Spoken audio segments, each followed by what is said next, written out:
President Trump's efforts against illegal immigration continue to provoke defiance from some Democratic lawmakers in the states. Governor Dannel Malloy of Connecticut has told state police they don't have to comply with requests from ICE to hold illegal immigrants for deportation, saying that his state has no obligation to cooperate in the enforcement of federal immigration laws. Governor Malloy joins us now. Governor, thanks a lot for coming on. Sure. Great to be with you. So we promoted this segment earlier today, and I got a ton of email from your constituents in Connecticut, some I know, some I don't know, saying the same thing, which is the state is a fiscal wreck. It's massively in debt.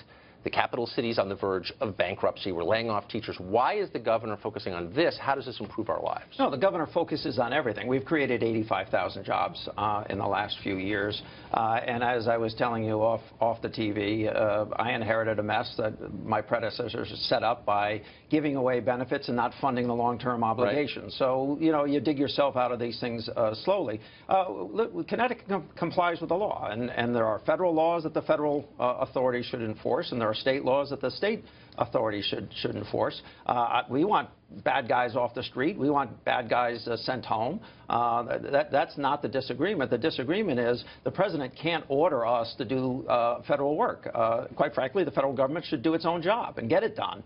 And we're not standing in the way of that happening. So I'll get to the federalism part of this in a minute, but just back to the original question. So I don't think you're responsible for all of Connecticut's ills. I don't think anybody thinks that, but they have gotten worse since you've been governor, and one way to kind of crystallize it is that GE left after many years in your state, went to Massachusetts, not considered necessarily a hospitable place for business, but they did. Well, let me stop you for a minute. Yeah. GE moved 200 jobs from Connecticut for $160 million. Not a big deal? No, it's a big deal. That one state would pay $160 million for 200 jobs is a big deal. If I had paid $160 million for 200 jobs, the same people who sent you notes. So what are you saying exactly? That it was unfair? No, I'm just saying that they made a business decision that they wanted to have these 200 people move from our state. We have thousands of employees, GE employees. In fact, we have more GE employees in Connecticut right now than the day I got elected. So you're governor. saying that GE moving and the head of GE, Jeff Immelt, saying we're going to a place that shares our aspirations, i.e. Massachusetts, is not a big deal? Is that what you're saying? No, I'm not saying it.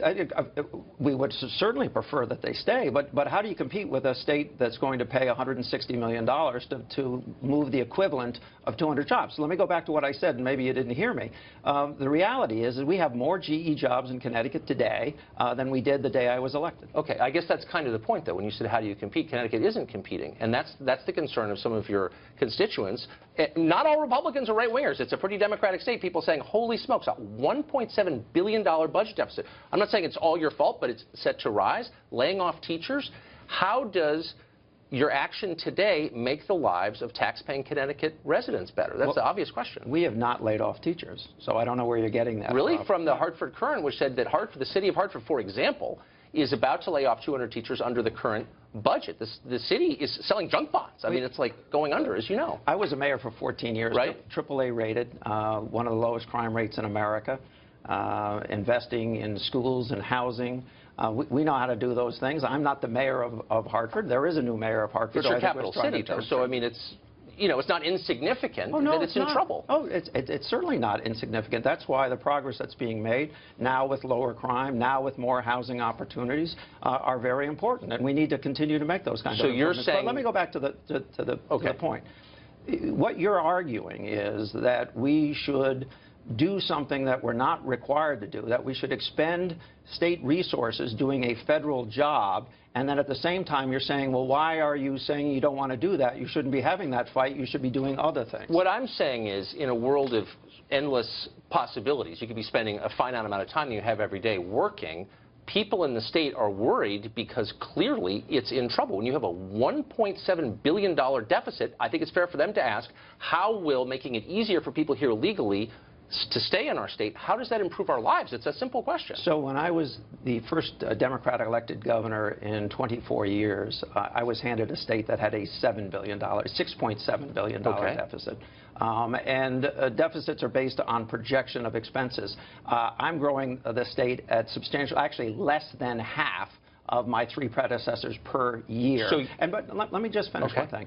And the money that we're spending in addition is actually to pay the debts that weren't paid by my predecessors. So when they were giving away dollar copays or allowing people to retire as very young people, they were at the same time not putting the money in the account to pay for that on a long-term basis. So what we have needed to do and what we are doing, for instance, I'm the 88th governor of the state of Connecticut. I'm the first governor to fully fund the long-term obligations actuarially, and we've cut those long-term obligations by $21.5 billion. That's great, but then if things are getting better with your deficit, the projections that I just read suggest it's about to get bigger from 1.7 to 1.9. Without getting into the weeds too much, is that not true? No, that's not true. It's not true. Okay.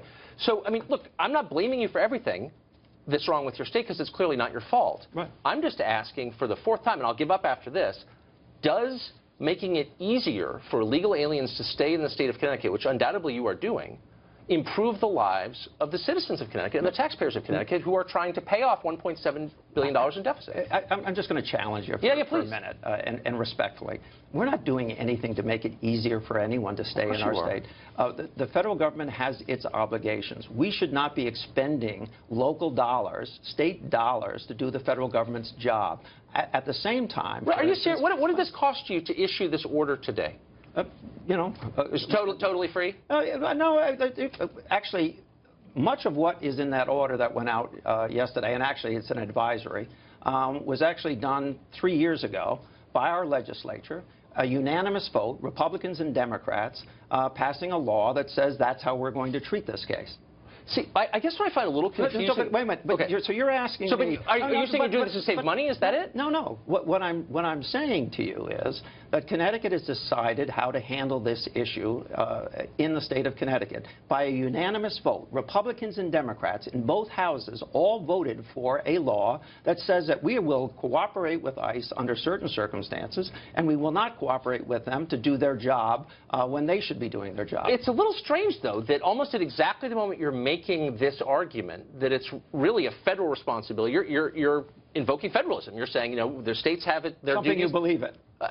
I guess. I'm losing track of who believes in what, though, because at almost exactly the same time, you issue a statement, in fact, I think yesterday, or today, attacking the White House for letting states decide about transgender bathrooms. It seems like situational federalism. No, listen, what I'm saying is that they made a mistake. But they're saying it's a state's issue. They're making exactly the same case that you're making about these immigration laws, but you're saying, no, it's wrong when they make that case? I don't think discrimination or bigotry are state issues. We have laws. Those laws are intended to protect people, and I think that they have committed a mistake. What are you saying, that anybody who's uncomfortable with the idea of the federal government imposing national guidelines on bathrooms for transgender students is a bigot? No, I'm not saying anyone who does that. What I'm saying is it's a mistake. But you just said bigotry is not a local or state or a federal issue. Discrimination. So you think that's discrimination? Yeah, I do. So you think that the White House saying the states should decide is an act of discrimination? No, I think I'm losing track. They have said. Well, what did they say exactly? My reading of it, and you're the one who issued the response to it, was we're throwing it back to the states for them to decide. And you just used the term bigotry and discrimination to describe that, and I'm wondering how exactly that's right. Because why should someone be required to use a facility that they're no longer equipped to use because it was on their birth certificate? Why should someone who identifies as having changed their sex be required to make you happy because their birth certificate says that I just want to clarify, because we're almost out of time. Letting the states make these decisions, as you believe they should in the case of immigration policy, is an act of discrimination. Is that what you're saying? No, I think what I'm saying is the treatment of transgender individuals and singling them out and saying that we will no longer support their rights or respect their differences is a mistake. Governor, thanks for joining us. Thank you.